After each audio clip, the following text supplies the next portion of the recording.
So Seneca wrote, "There is no favorable wind for the sailor who doesn't know where to go." This was Sahil's way of making sure that if you choose to build your 5 types of wealth, you need to better understand where you are today and where you want to be in the future. Answering the question above will help you determine where you want to go and the path that you need to take in order to get there.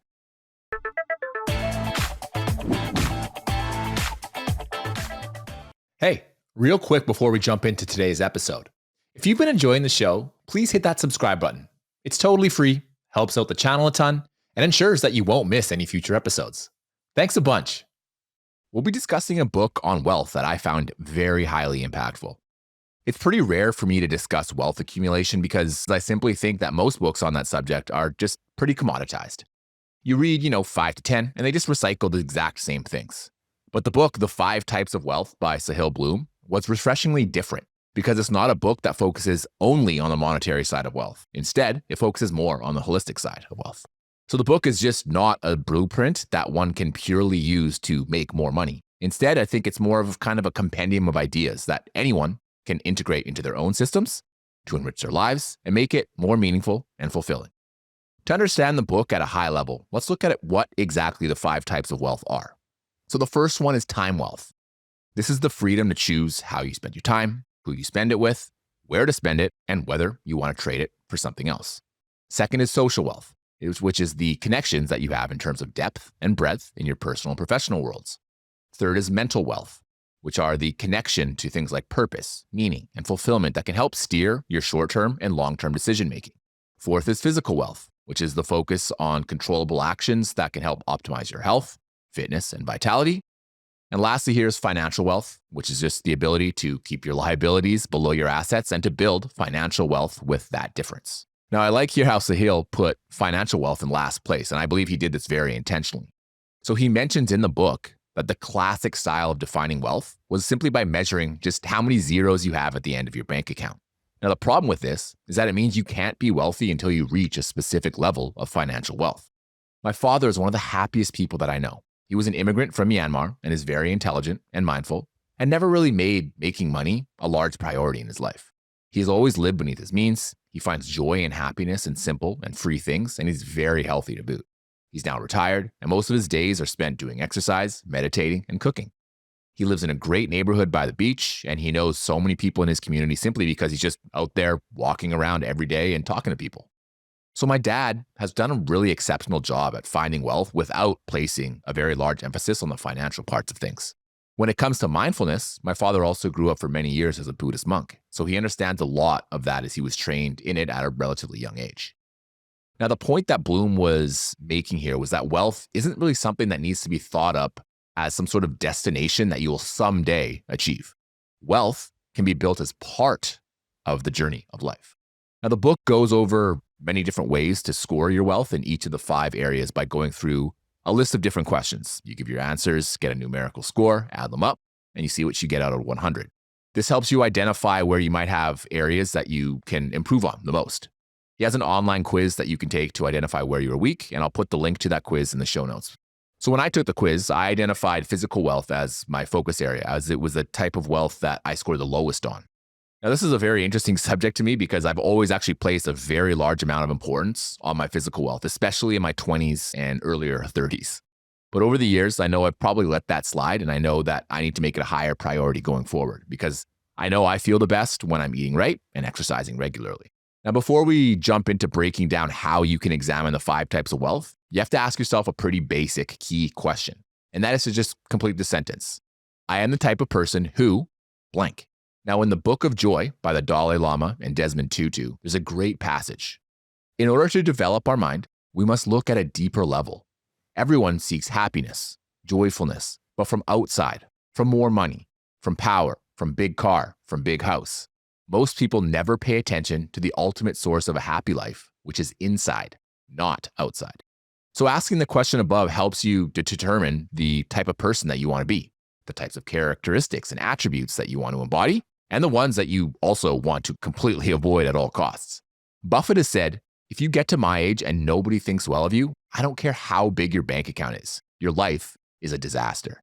So answer that question and make sure that inside you are living the life that you want. If there are things that are in conflict with what you need to be doing, you have to address them or they're just going to continue to fester and they only get worse as time goes on.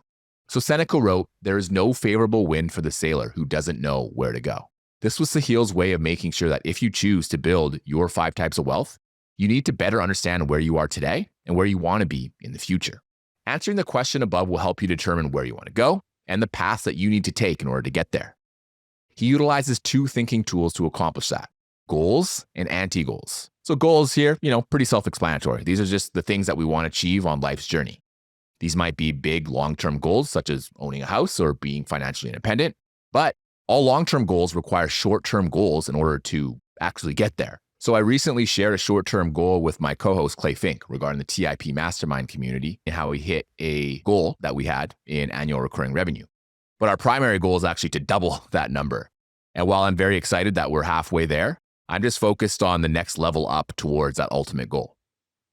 So it was the same thing when I was competing in powerlifting. So my goal was always to get to a 700-pound deadlift. And I eventually got there in competition, but it took a very long time.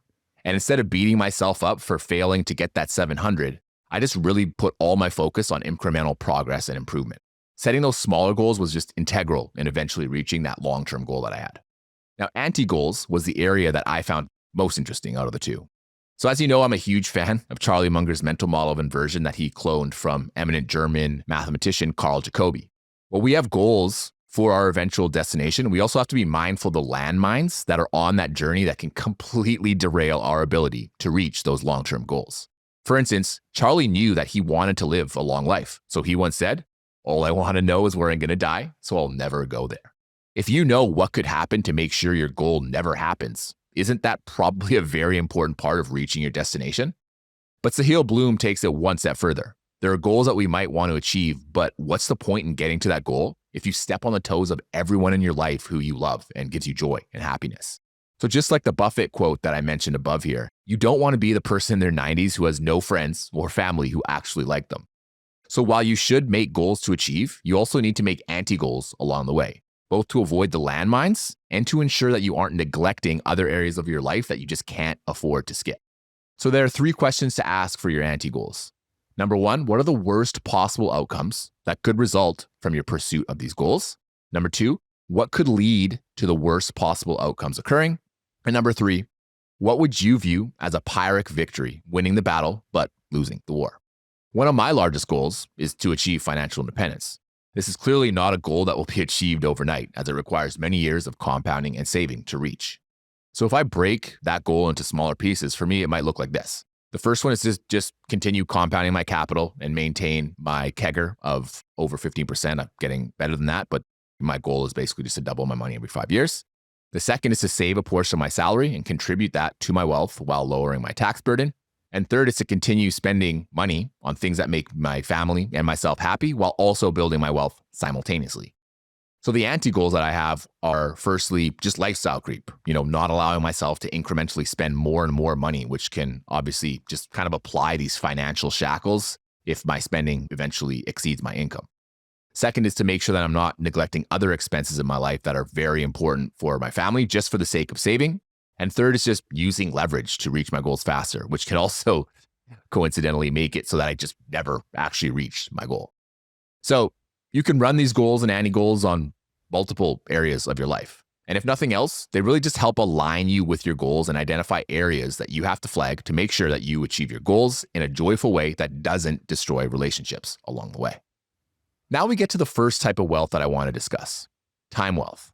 Now, the origins for this type of wealth came to Sahil when he was speaking with a friend about how often he visited his parents. So he was absolutely shocked to learn that given his parents' age, he would only see them a handful more times. This helped him and his wife get up and just move closer to his parents, so he knew that number would increase, which he very, very highly valued. Sahil goes over a tragic story where a mom lost her son in a motorcycle accident at the young age of just 20 years old. The big lesson that she imparted to Sahil: always remember, everyone we love, they are on a loan to us for a short period of time. They are just gone in the blink of an eye. Now, the book then displays 6 fascinating graphs regarding time. These graphs are from the American Time Use Survey, which is a national survey that's conducted annually. So basically what it came down to is these different graphs of different amounts of time that you spend with people. So the first one here is time that you're spending with family. So as you could probably guess, this kind of peaks in childhood when you're always around family, then it declines precipitously as you reach 20, then levels off for the remainder of your life. Number 2 is time spent with children. So for me, now I'm 39 years old. I'm very focused on spending time with my son. So he's 3 years old, and I know that I'm probably just going to be the center of his universe for maybe just another 7 more years, and then that's about it. So I keep that top of mind whenever he wants my attention and I'm maybe focused elsewhere. I was actually quite emotional when I was just writing this, as the time that I spent with my son are some of the most cherished memories that I've ever made. And I know it's a fleeting kind of moment because, there'll come a time where those memories they'll continue to be made, but they'll be different. I also think back a lot about my beautiful and loving dog, Hades, who I had to put down this year, and how much those small moments that we shared together over his lifespan meant so much to me. Third is time spent with friends. So this time peaks around 18, then declines to a baseline as you get into your late 30s. I know with my friends, I try to make it a priority to see them on a pretty regular basis. As you get older and obviously family becomes more and more central, it's very easy, I think, to have people deprioritize friendships, but I think it's not an area that can be neglected.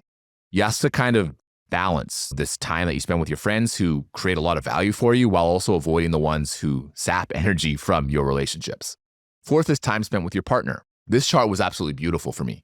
It basically just trends up until you die, meaning your partner needs to be someone you want to spend all the time with, meaning your partner needs to be someone that you want to spend nearly as much time as humanly possible with, and hopefully they feel the exact same way about you. It's also important to choose the right person as they will directly affect your happiness and fulfillment in life. Fifth is time spent with coworkers. This obviously is low when you're not working, trends up in your working years, then decreases as you age and drops off a cliff, of course, into your mid-60s once you approach retirement age. Last one here is just time spent alone. This was one of the more kind of depressing charts, I think. So it looks like the long-term chart of Berkshire Hathaway, up and to the right. So as we age, we spend more and more time alone. While I actually like having some time alone, I like it because it's completely in my control. If I was alone and I did not want to be alone, well, I know that would greatly affect my levels of happiness in a very negative way. So the discussion on control here is a very good segue into the 3 pillars of time, which are awareness, attention, and control. Awareness is understanding the impermanent nature of time. Attention is simply your ability to focus on the things that matter while ignoring the rest. And control is just the freedom to use your time however you want.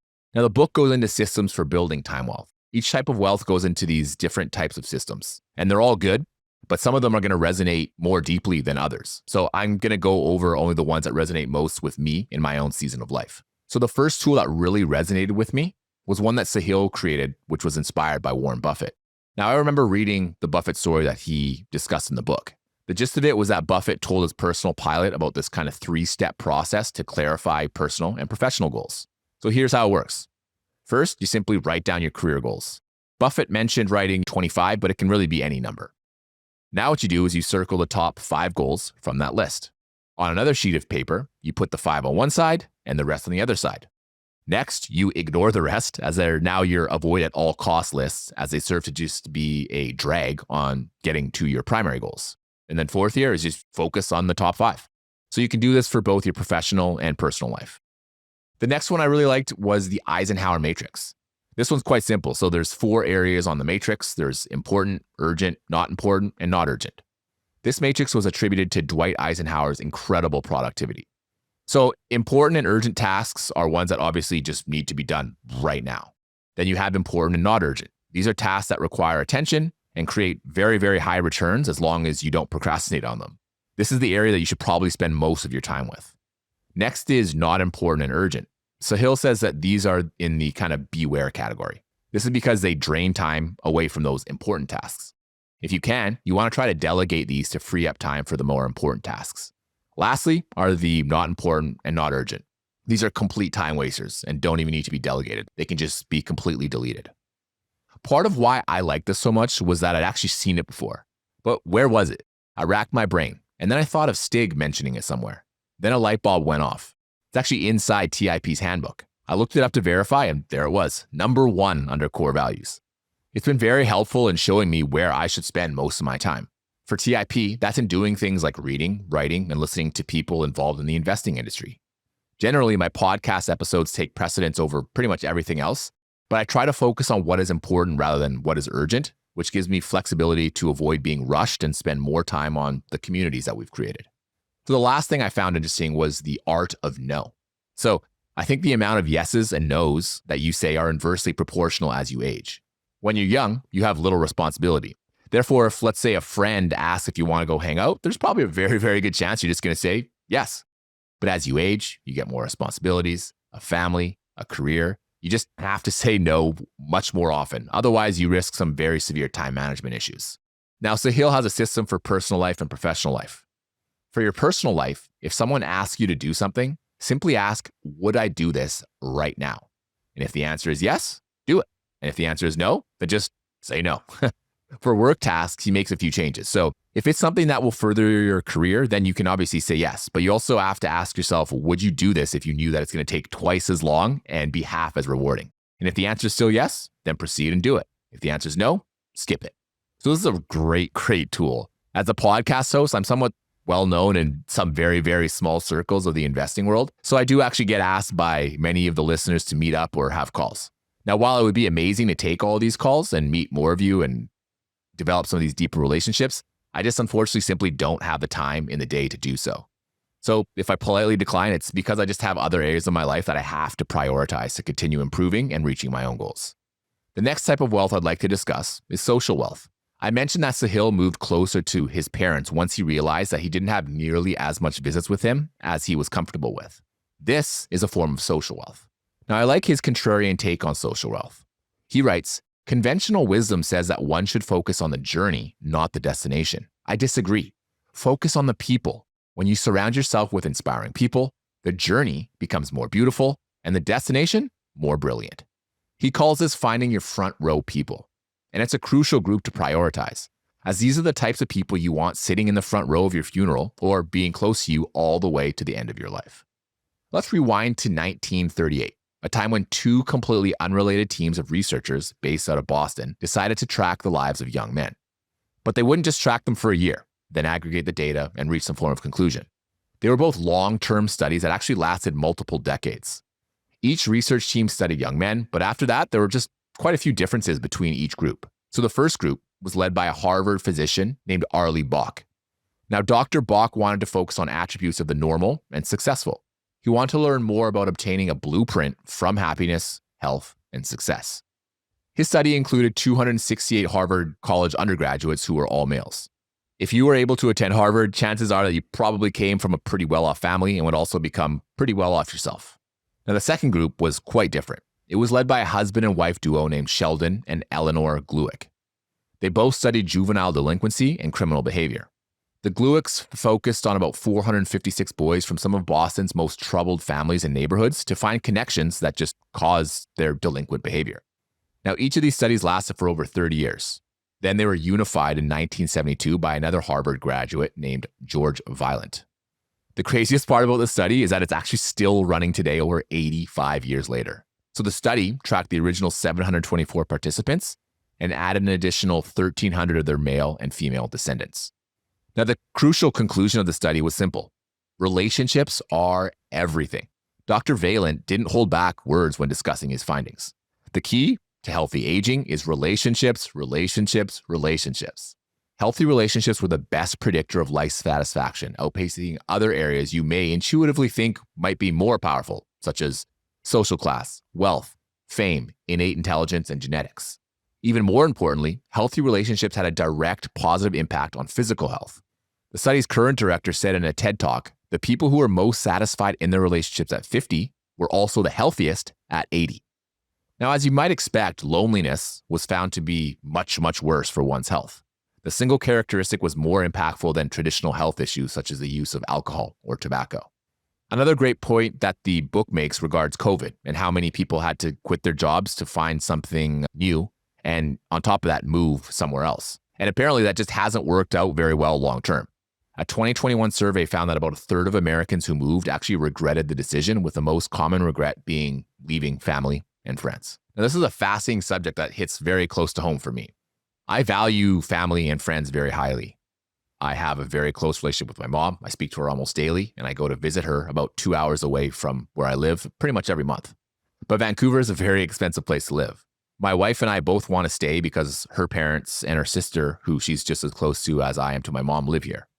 So we have this constant struggle to optimize where we want to live while also understanding the sacrifices that we'd have to make just to save money by moving somewhere else that might be a little or a lot further away.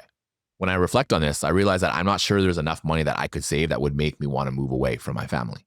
If I moved from Vancouver to somewhere, in Eastern Canada, I might save on some expenses, but how much would that really be? Maybe $20,000, $30,000? But saving that money to erode my relationships with my family and friends just doesn't really seem to be a good decision at this point in my life. The next point Sahil makes regards what he calls the magic years. I kind of already mentioned this, that for the first 10 years of your child's life, you are their favorite person. After those 10 years are up, you're just no longer that person, and unfortunately, it's pretty universal. So making sure that you're present during that time is of utmost importance. But there's another area of importance that I've been spending a lot of time thinking about lately. And that is on the habits and characteristics that my son observes in how I act. My son sees everything. It's quite astonishing at times. And if I act in a way that he shouldn't, he picks up on that very, very quickly. Sahil understood this too. So in the book, he mentions that yes, being present and spending time with your loved ones is very important. But just as important is for your loved ones to observe the love that you put into things like your work and the values that you place high up in your pecking order. So Charlie Munger once said, the safest way to get what you want is to deserve what you want. If you want to be a good role model, you must display the characteristics and habits that embody one. And you need to try to remember that in highly emotional times, you're likely to veer off that path. I think about this all the time, and it really helps me just focus on becoming and maintaining my ability to become a better person. Now, I like this emphasis on both being present in the time that you spend with loved ones and respecting the fact that they will observe your work ethic and values. There's a fine line that we have to walk between the two to make sure that neither gets too far out of alignment. It's not realistic to spend 100% of the time with the people that we love the most, simply because the reality is that most people need to work. So some time of your day has to be spent working. So work and focus time need to be treated fairly and given the right amounts of time and balance. So how much time is that? It really depends. There may be times when you have to prioritize one over the other, but just don't make it permanent. Now let's look at Sahil's framework upon which social wealth is built. There's 3 here: depth, breadth, and earned status. So depth is connection to a small number of people with very deep and meaningful bonds. Breadth is connection to a larger circle of people that offer support and belonging beyond yourself. This can be individual relationships, community, religious, spiritual, or cultural infrastructure. And earned status is simply status that we can't buy but has to be earned. It includes things like respect, admiration, trust of your peers, which unfortunately, it's built over time. You can't just buy it. Now, depth is really built through honesty, support, and shared experience. Depth is really hard to engineer over a short period. It's built through relationships that can endure things like, struggles, pains, and tension. But as you endure those things and showcase those 3 attributes, a certain depth is created in your relationships with a few people that can become very, very powerful. Now, the cool part about depth is that it can happen with different people at different times throughout your life. So Hill makes a point that you'll probably have a deep, loving, and supportive relationship with someone that you haven't even met yet. Now, breadth is definitely more about community. The relationship might not be quite as deep, but they're just as meaningful. These relationships help spawn new, deeper relationships with like-minded individuals. Now, without having breadth in your social wealth, it'll be very hard to establish these kind of new connections. And while you don't necessarily have to make new connections to replace your existing ones, I think it's always good to have exposure to new and exciting relationships that you never thought could exist. The final part of the equation is earned status, and I loved this part of the book. The reason is that when most people think of status, they tend to think of it as what somebody has. Do they live in a nice neighborhood? Do they drive a nice car? Do they go on beautiful vacations? Do they wear nice clothes? But earned status confers none of this. Status is defined as the standing or positioning of one person in relation to another person or group. And status, while generally seen in a negative light, is actually completely logical, especially from an evolutionary standpoint. Are you looking to connect with high-quality people in the value investing world? Beyond hosting this podcast, I also help run our TIP Mastermind community, a private group designed for serious investors. Inside, you'll meet vetted members who are entrepreneurs, private investors, and asset managers, people who understand your journey and can help you grow. Each week, we host live calls where members share insights, strategies, and experiences. Our members are often surprised to learn that our community is not just about finding the next stock pick, but also sharing lessons on how to live a good life. We certainly do not have all the answers, but many members have likely faced similar challenges to yours. And our community does not just live online. Each year, we gather in Omaha and New York City, giving you the chance to build deeper, more meaningful relationships in person. One member told me that being a part of this group has helped him not just as an investor, but as a person looking for a thoughtful approach to balancing wealth and happiness. We're capping the group at 150 members, and we're looking to fill just 5 spots this month. So if this sounds interesting to you, you can learn more and sign up for the waitlist at theinvestorspodcast.com/mastermind. That's theinvestorspodcast.com/mastermind, or feel free to email me directly at clay@theinvestorspodcast.com. If you enjoy excellent breakdowns on individual stocks, then you need to check out the Intrinsic Value podcast hosted by Sean O'Malley and Daniel Monka. Each week, Sean and Daniel do in-depth analysis on a company's business model and competitive advantages, and in real time, they build out the intrinsic value portfolio for you to follow along as they search for value in the market. So far, they've done analysis on great businesses like John Deere, Ulta Beauty, AutoZone, and Airbnb, and I recommend starting with the episode on Nintendo, the global powerhouse in gaming. It's rare to find a show that consistently publishes high-quality, comprehensive deep dives that cover all of the aspects of a business from an investment perspective. Go follow the Intrinsic Value podcast on your favorite podcasting app and discover the next stock to add to your portfolio or watch list. Having status back, 10,000 or even 100,000 years ago meant that we had better security and resources for ourselves and our children. And isn't that what we're still looking for today? The problem with status today is what I've kind of briefly touched on already. Status today is frowned upon because we often display status by showing off what we have in an external way. Our Stone Age forefathers displayed it with things like physical prowess or size. The durable status that we can all create, no matter if you have $0 or $1 billion in your bank account, is a durable and lasting kind.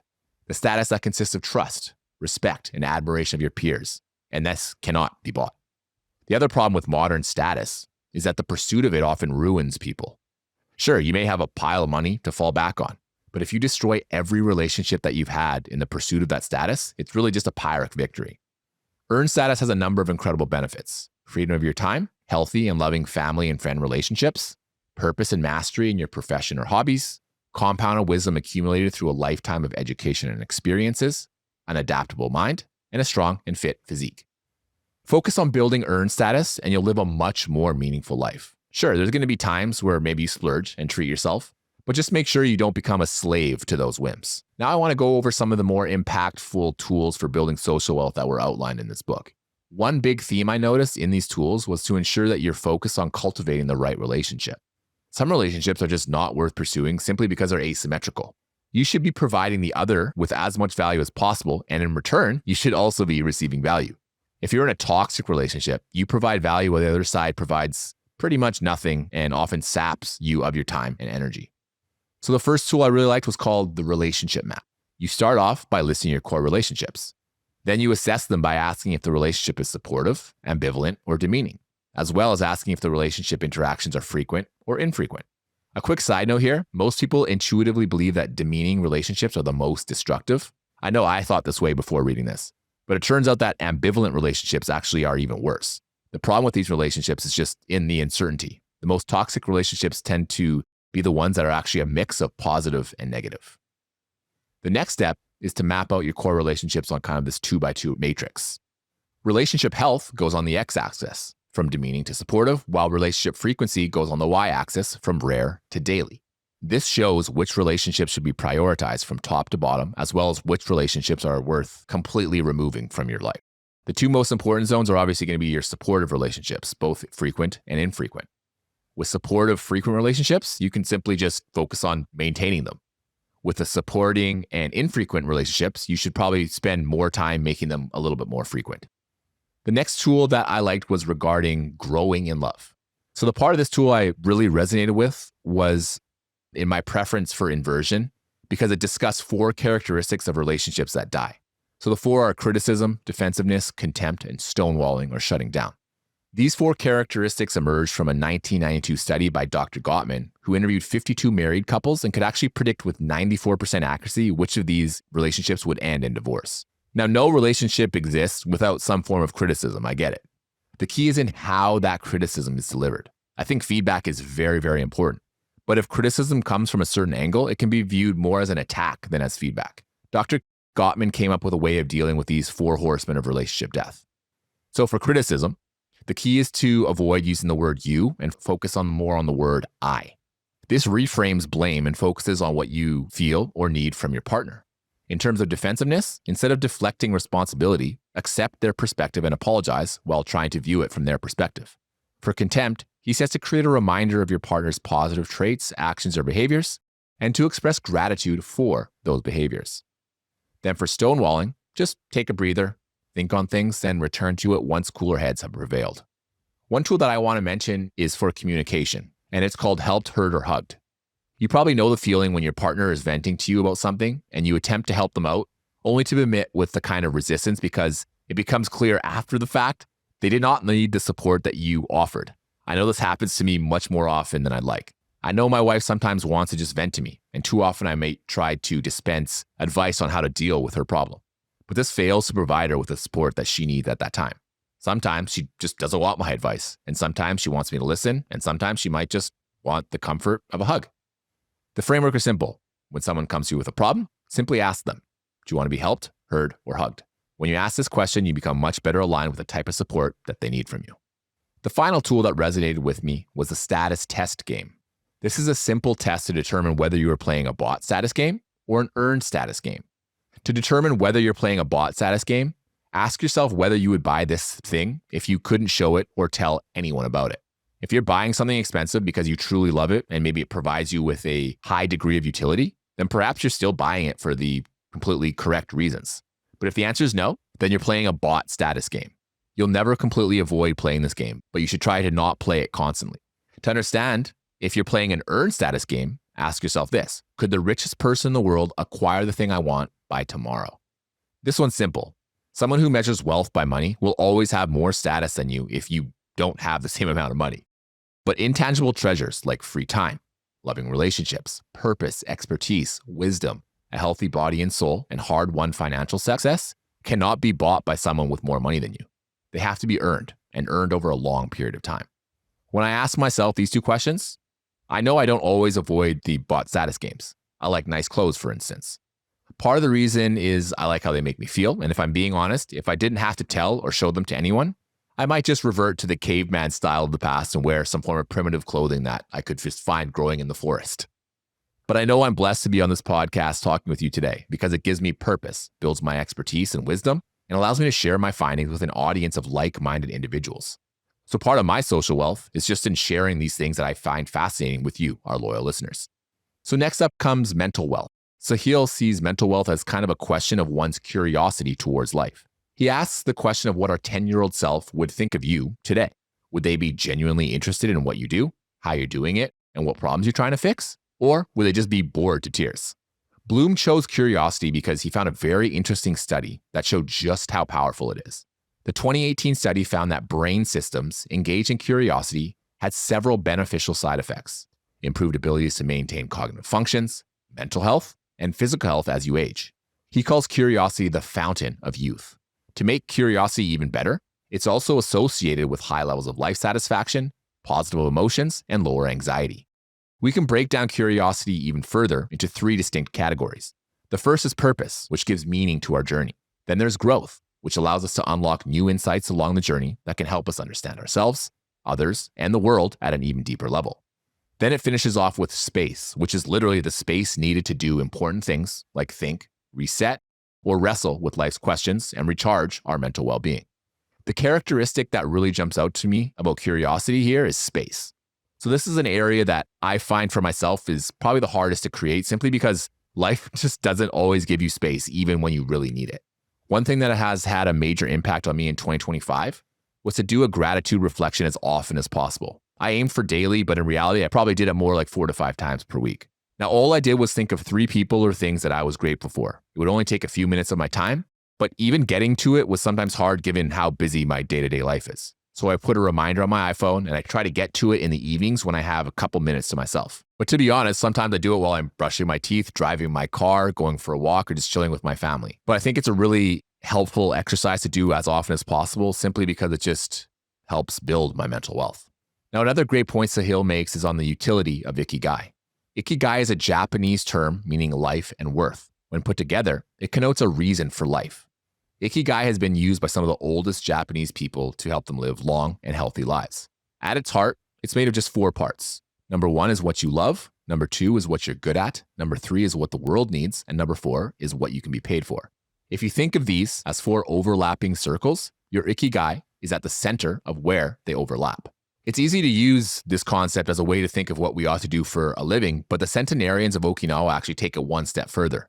They focus more on how to transcend one's career. Sure, it's great if you can tap dance to work, but even if you can't, you can still use the principles of Ikigai to live a life full of fulfillment and purpose. To help utilize Ikigai for its original purpose, Sahil removes the 4th principle, what you can be paid for, and includes it in the 3rd principle, what the world needs. What the world needs can be satisfied either by your vocation or outside of it. Now, if we use this Ikigai version on someone like Warren Buffett, you get some very interesting thinking points. So what does Warren love? I don't think it's money. I think he loves things like business, capitalism, and success. And when we move to what Warren's good at, the answer is very clear. It's investing. He has an unrivaled track record over the period that he's invested. The final question, what does the world needs, is where I think things go in a slightly different direction. If you think of investing as I do, it's a little bit hard to come to an honest conclusion that it's an activity that's purely meant to make the world a better place. But that's only if you really think of investing in the first order. If you think of it that way, you put your money in, and if you make an investment, you pull money out. That is the part of investing that doesn't provide a significant benefit to society. Completely admit that. But if you look at investing in the second order, it starts opening up several new possibilities. In Buffett's case, he's amassed one of the largest fortunes in the world. And if he'd meant to keep it all for himself and pass it on to his kids, I don't think that he would be nearly as fulfilled as with the decision that he made, which was to give away about 99% or more of his wealth. And he accrued his wealth to eventually give it back to society. You can argue whether or not he's giving it to the right causes, but many causes need financing to execute, and he's someone who has given more than nearly anybody to help further those causes. So I would say that Warren Buffett has lived a life that embodies Ikigai. Investing is purely in the center of all of those characteristics. This is why he tap dances to work. Everything he does is aligned, and it brings him immense happiness to live a life like that because everyone is not blessed with that opportunity. Now, I'd like to briefly touch on purpose, growth, and space again, as the book covers some very important topics. So, purpose cannot be borrowed or given by others. It's innate to every individual. You and I can both live a life full of purpose while doing completely different things. Another important part of purpose is to ensure that we delineate it from our professional life. Some lucky people will get purpose from their jobs, but I think probably the majority of people will need to find purpose outside of their jobs, and that's perfectly fine. Now, when it comes to growth, all you really need to remember is Charlie Munger's point of view on learning, which is that each night you should strive to go to sleep just a little bit smarter than the morning that you woke up. Do this for decades, and you're going to have a lifetime of growth ahead of you. And it keeps your mind from limiting yourself to believing that you know everything. And if you unfortunately believe that, you completely block growth, which is a very dangerous mental state. As for space, I've discussed how hard it is for me to find. So sometimes you need to think outside the box. What do you do on a daily basis that maybe you're on autopilot with that you can use to dedicate some mental energy to help practice something like gratitude? Is this method perfect? No, but I think that it makes some space. And even if it's short, it's much better than not creating any space at all. Now, the book also outlines that space can take many forms. I mentioned the ones above are my own, but the others might be things like daily prayer, journaling, taking time between meetings, maybe a cold plunge or a sauna, workouts or exercise, meditation rituals, or even spiritual gatherings. In other words, space is an individual thing, and it's up to you to find your own wherever you can.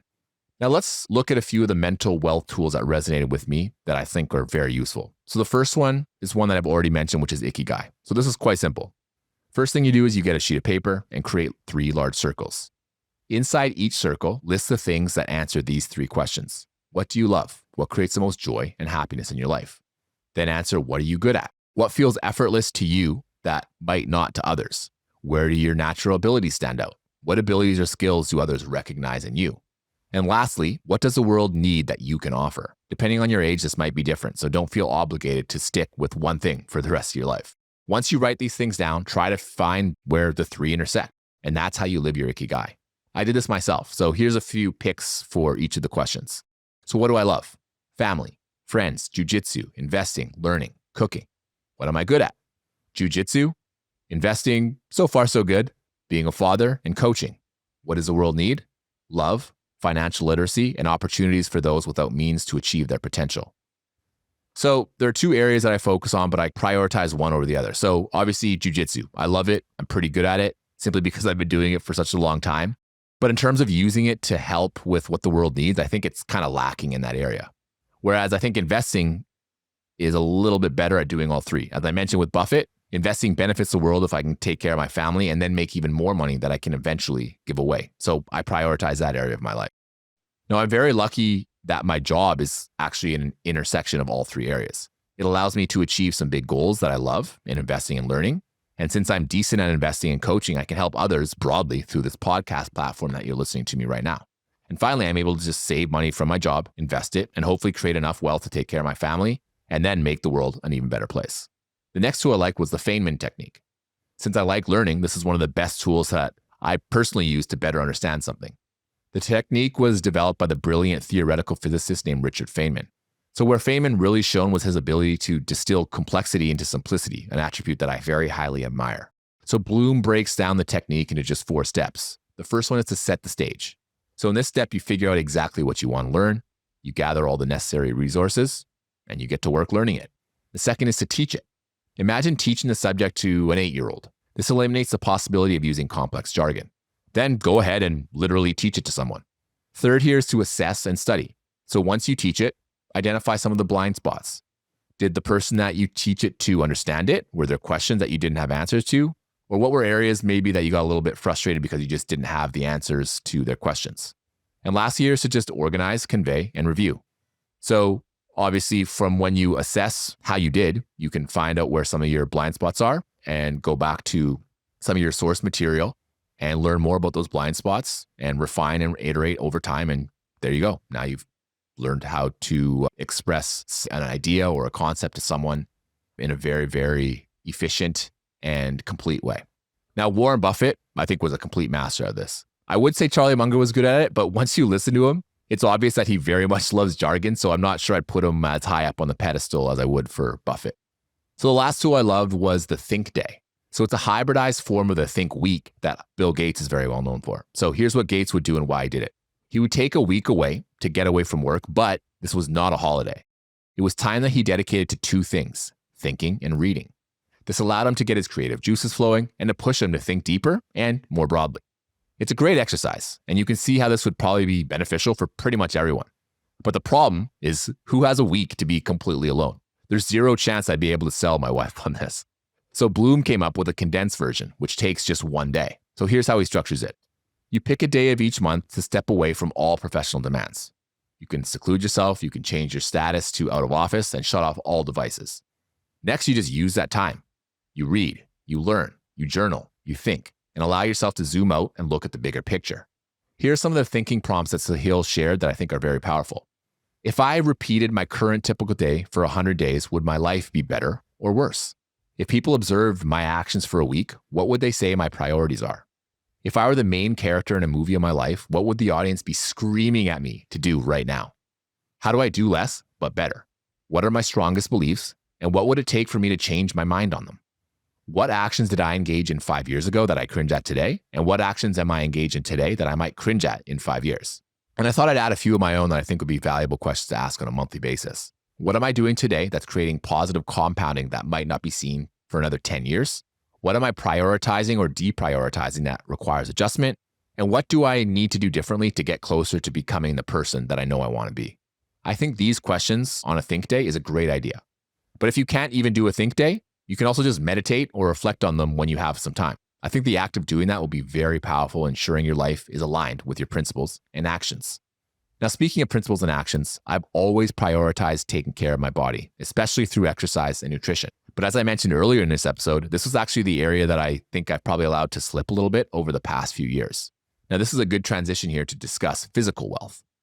Now, to better understand where you're headed, Sahil gets you to imagine yourself on your 80th birthday. At this event, your favorite song comes on, your family and friends decide to hit the dance floor.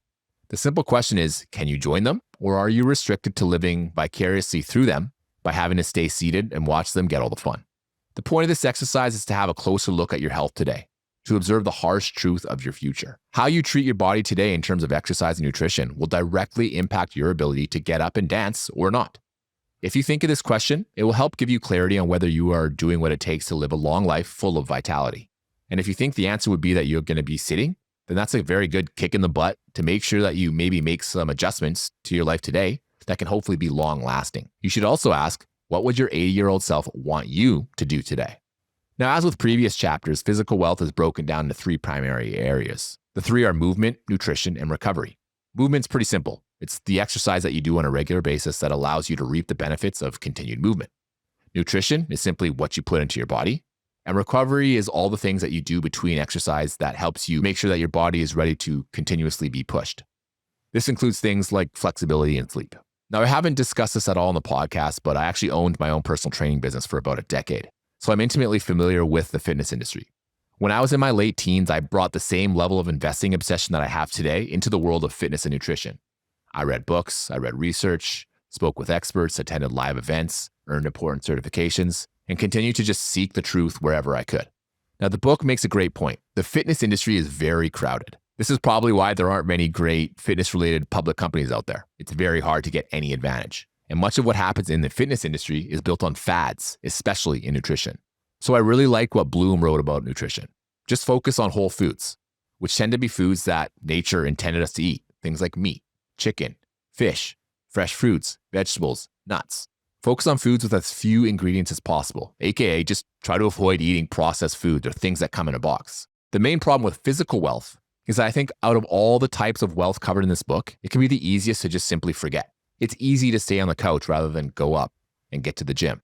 It's easy to order delicious and unhealthy foods rather than cook healthy alternatives. And it's easy to deprioritize sleep when there's just so many things to do in a day.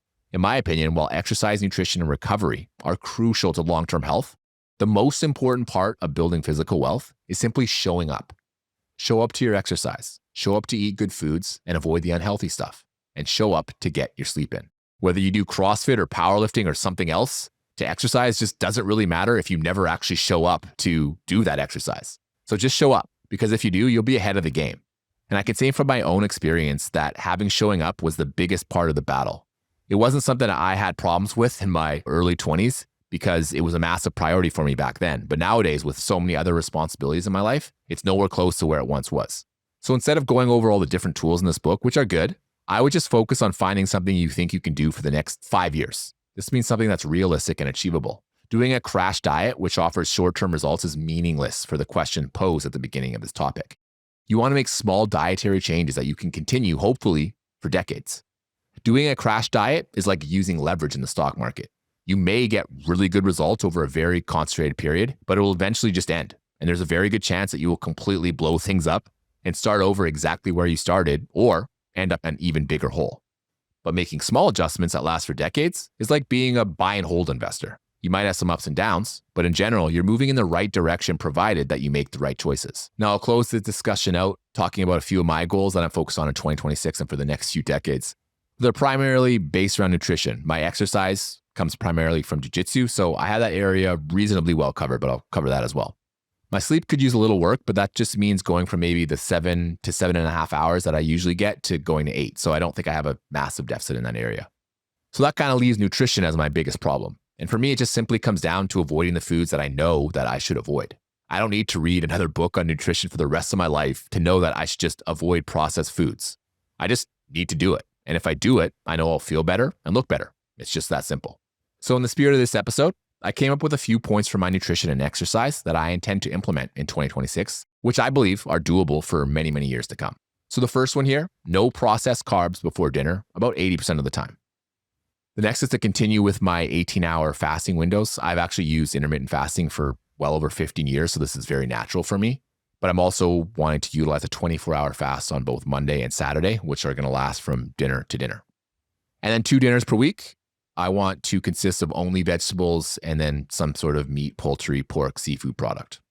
Now for exercise, in a perfect world, I do jiu-jitsu about 5 days a week, but that's just not likely right now. So I'm putting that down to just 3 times a week. And if I fail to reach that number in 1 week, I can make up for it in a following week. And if it's not possible for me to make up for it, then I'll just replace a jiu-jitsu with a gym session that probably focuses more on conditioning than strength work. I love strength work, but my body doesn't like it so much. So I'm sharing my goals here because I think it's very powerful to share them with others. There will come a time when I may veer off, and discussing these goals in public is my way of being responsible for my own actions. Now, the last part of the book is on financial wealth, where I think most people believe wealth comes from, but where I think I made it clear on today's episode is probably the wrong way to look at it. The big question when it comes to financial wealth is just how you define enough. There's a great story about why defining enough is so important. In a short poem, what his late friend Joseph Heller, a famous American author best known for his work on the satirical genius Catch-22, Kurt Vonnegut, shared an anecdote that offers a powerful piece of Heller's wisdom. As the two enjoyed a party at the home of a billionaire, Vonnegut asked Heller, "Joe, how does it make you feel to know that our host only yesterday may have had more money than your novel Catch-22 has earned in its entire history?" Heller replied, "I've got something that he can never have, the knowledge that I've got enough." The lesson here is that if you know that you have enough, you can be the richest person on earth while having little to no possessions. Now let's get back to the real world here, because I don't think many of our listeners or myself, to be honest, want to live the life of a Buddhist monk. I live a life where I take the joy in some of my physical possessions, and I think that's perfectly fine. The key that Bloom makes is to ensure that you aren't on the hunt to keep needing a little bit more to reach your definition of enough. Because if you find yourself constantly in need of bigger, better, and brighter physical possessions, you'll never truly be wealthy because you'll constantly require more money to spend on things. Bloom puts it even better.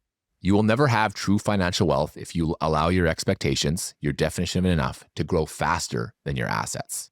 Now, the book uses the Swedish term lagom, which translates to just the right amount, to clarify what enough means. Lagom is a way to bring balance to your financial life, but it's not a static state, which I've been closely observing in my own life. The more that I work with TIP, the more prosperous that I've become. But I've also had to be careful not to let my spending get out of control. It's easy to see more money coming in and then just assume that you should also ratchet up the money that's going out. But this is a very slippery slope because it becomes a lot easier to justify buying things you don't really need or want. And that one action can easily eat into your savings rate. So let's say I save 10% of my salary and my salary keeps rising. The absolute amount should increase as I earn more. But if I allow that percentage to slip, I risk my expectations and liabilities growing faster than my assets, which is how I'll never reach financial independence. The most important part of this chapter was a framework that Bloom developed called the enough life. So the enough life is simply an introspective way to observe your own lagom. It's the point where you have just the right amount of financial wealth. For one person, that might be $100,000. For another person, it might be $100 million. All that matters is that it's right for you. So here are the questions that Sahil used to understand his enough life. Where do you want to live? What do you want to have?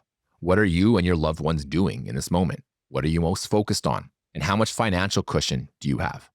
Sahil shares some of his answers to this. He wants something like a vacation home in a beautiful location so he can host family and friends and create incredible memories. But he doesn't place much emphasis on fancy trinkets like private jets, yachts, mansions, supercars, or fancy jewelry. The point is that everyone's life will be individual to them. So you can look at your own values and go from there. If I answer these questions, I'd probably live in Vancouver, where I live now. Owning property doesn't matter as much to me, but I would not say no to owning. I would love to have a vacation property for the same reason that Sahil mentioned, to make incredible memories. Material possessions aren't as important to me, although I do enjoy spending money on nice clothes, which I mentioned earlier. I'd also like to have the ability to do what I want, when I want, with who I want, and same for my wife. I like to travel around the world a few times a year to experience new cultures and food and learn about the vast world that we live in. I'd still be heavily focused on things that bring me joy. Things like family, investing, reading, learning, and jiu-jitsu. I'd also like to have a few dogs. Now, as for the financial cushion, I need it to be big enough to draw from to fund the lifestyle that I'd like. That exact number is harder for me to determine now, but I'm working on it. Now, financial wealth is built through 3 aspects. The first is income generation, which is the creation of a stable and growing income through direct employment, secondary employment, and passive income streams. Second is expense management, which is simply the management of your expenses, ensuring that they're reliably below your income level and growing at a slower rate. And third is long-term investment, which is investing the difference between your income and expenses in a long-term focused way that takes advantage of compounding.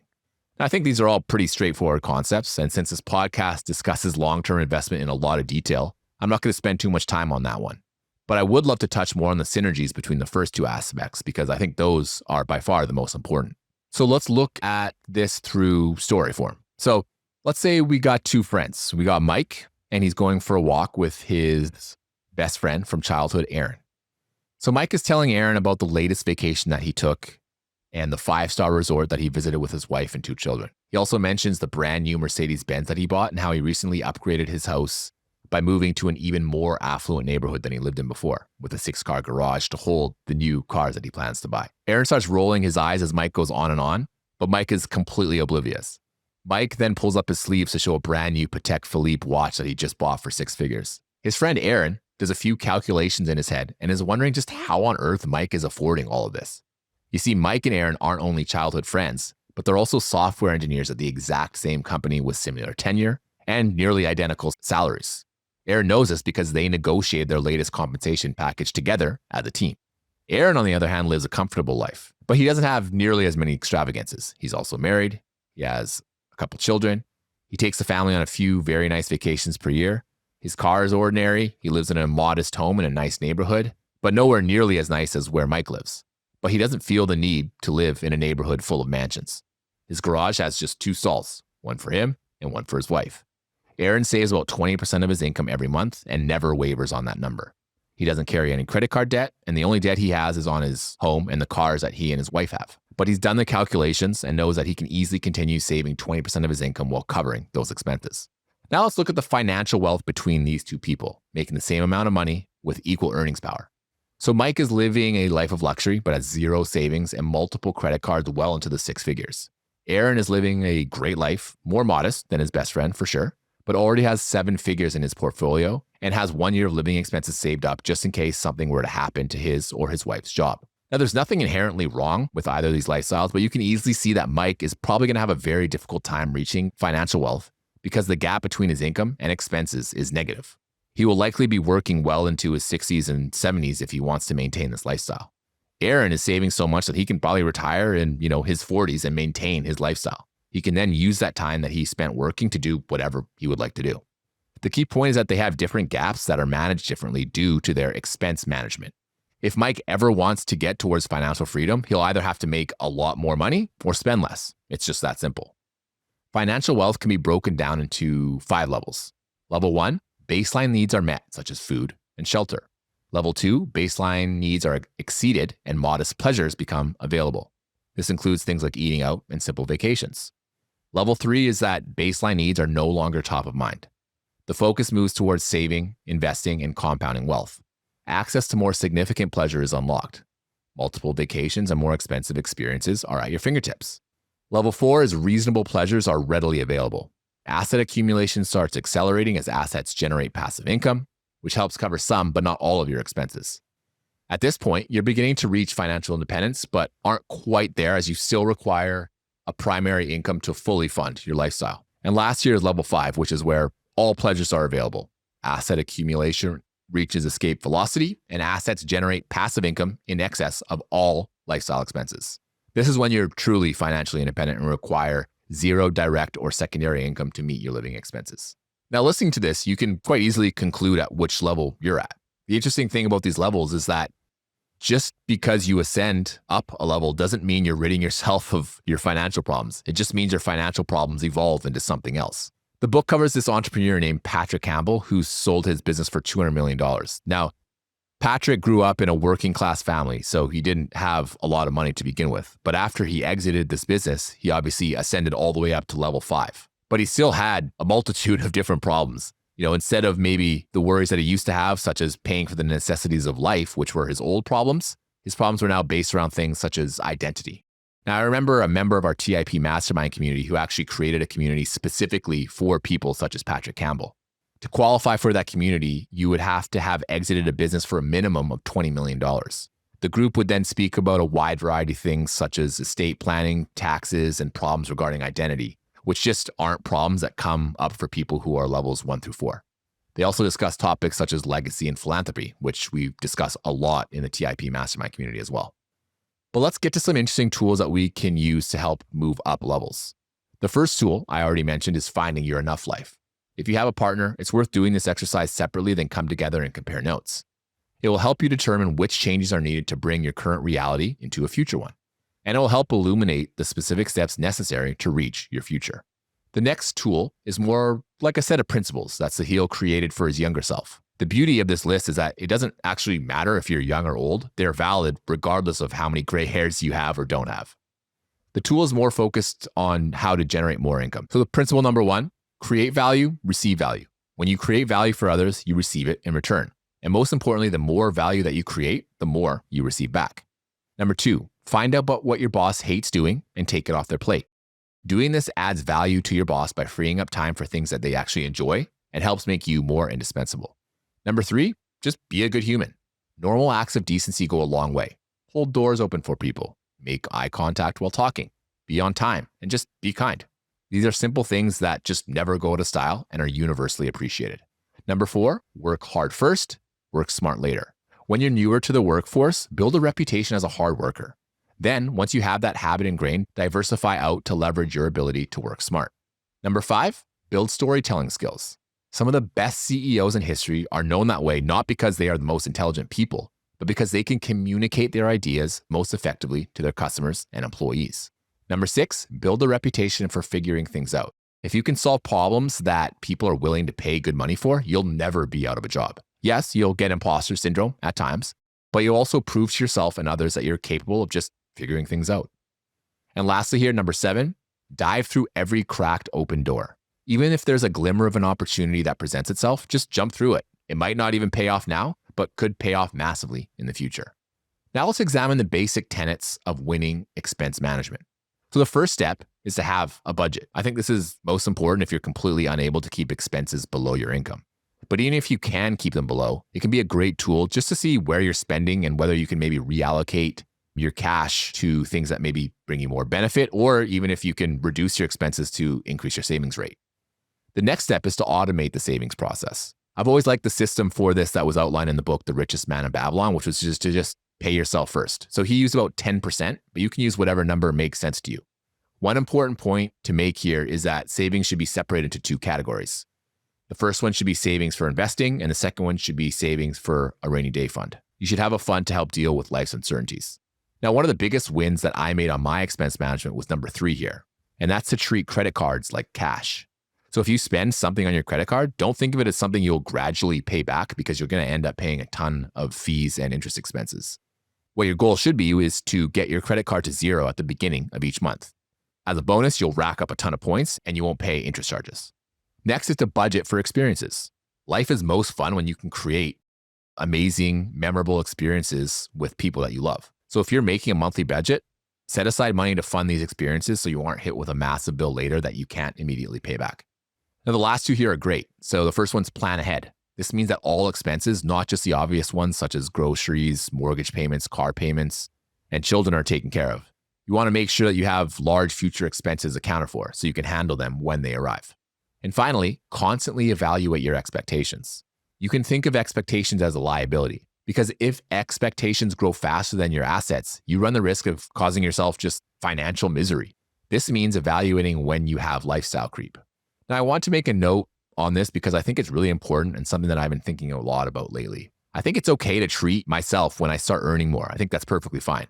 I know I just need to make sure that I balance it all and don't turn into Mike in that story that I listed above. I resonate with Aaron a lot more. The hard part is finding that balance and allowing myself to loosen the purse strings every now and then. The final tool that I liked was titled The Single Greatest Investment in the World. And I love this one because not only do I think it's highly impactful, but I've done it a lot throughout my own life. The best investment you can make is simply in yourself. This includes things like investing in books, courses, education, fitness, meeting new people, eating quality foods, prioritizing your mental health and personal development, and getting adequate amounts of sleep. One of the reasons that I think investing in yourself is just so important is that it opens up so much serendipity.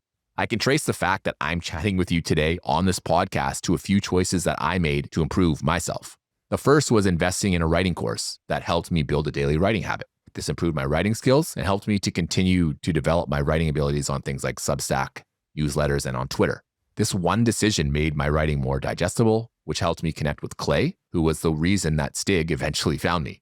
So investing in yourself can truly be life-changing, and it can open the doors to so many great opportunities. And many of these opportunities are the ones that you never thought would even be possible. I never envisioned a future as a podcast host when I took that writing course, but that's what eventually happened. So go invest in yourself and see what kind of interesting adventures open up for you. Thanks for spending time with me today. If you'd like to continue this conversation, please follow me on Twitter at irrationalmrkts or connect with me on LinkedIn. Just search for Kyle Grieve. I'm always open to feedback, so feel free to share how I can make this podcast even better for you. Thanks for listening, and see you next time. But at my heart, I'm an investor, and I also want to focus on things like survival. If I hope to achieve financial freedom, I need to make sure that I actually reach the finish line. So let's say I want to make it to the finish line with as few war wounds as possible. Well, in that scenario, I've come to realize that I need to place probably less emphasis on the upside and even more emphasis on downside protection in order to maintain durability.